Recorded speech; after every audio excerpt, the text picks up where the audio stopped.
Business hack. I get this question too often. Mark, how do you manage HR? Human resources. I mean, how do you recruit? How do you train? How do you trust? How do you amplify or have people move up the ranks in your organisation? More importantly, how do you fire? What's the protocol? What are the policies that you use? And I'm here to tell you, if there was one weakness, one cornerstone that I've never ever mastered, it's about HR and recruiting people. I've been fortunate enough to have the integrity that people identify, see and relate to. And that's the only reason the good people have stayed.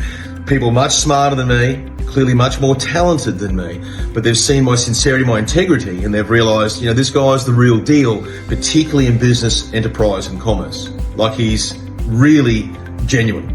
If he said he's going to do it and he's going to finish off, that park and spend an extra $70,000 on landscaping or a playground, he actually delivers it and follows through. So I can tell you this, I've made so many mistakes and errors in the way that I've employed people. Grab a pen, because I reckon here's some of the graveyard highlights of my disasters.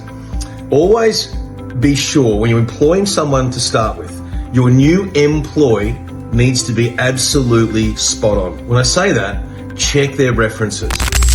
I was fortunate enough to be able to employ a PA way back. I'm talking 20 years ago when I started, but I verified her and I managed to speak to a CEO of a public company. He said to me straight up, employer, like, I'm retiring, she's incredible.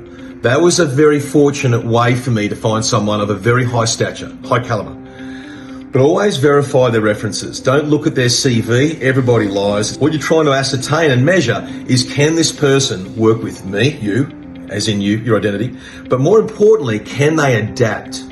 Ask them about initiative. These are sort of the qualifying questions that I have when my team employs. Sadly, I don't get to employ anybody anymore, thank God, because I just don't do that well.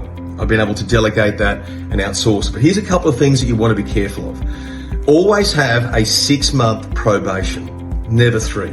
13 weeks, they can lie, they can deceive, they can show up on time. You get someone's real colours after 4, 5, 6 months. Second, always incentivise the crap out of people, but make it logical.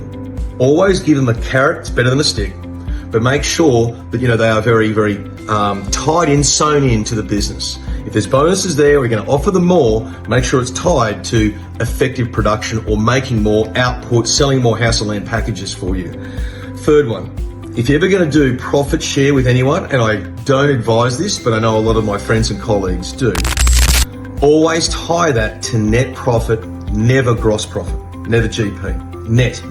Because now they're focusing on the entire business operation and not just one slither about generating higher revenue. And the last one, always be fast to fire. Just recently, we had a manager of one of our parks, has been quite deceitful. Money's gone missing. The fraud department of National Australia Bank has picked it up. We're not to know the way that they've coded it. She was very, very clever, conniving, very smart, but she's thrown off a bit of a smokescreen, so it's very hard to track how she's done it. But nonetheless, they've picked up all of this money going back to one credit card that we do not control. It's not an internal card.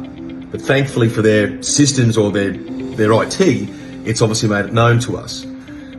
Be fast to fire. I rarely give someone a second chance, particularly when it's around theft, lying, or money in general. If they've tried to cheat you on money, they're never going to heal themselves. They're never going to change. You're not going to actually be able to implement, or force upon them new ways. I'd be saying to you, cut them loose and cut them loose quickly. So it's a bit of a long-winded way of saying I'm not good at it, but here's some particulars of where I've failed. Don't do those if you want to succeed. Enjoy your weekend. Bye for now.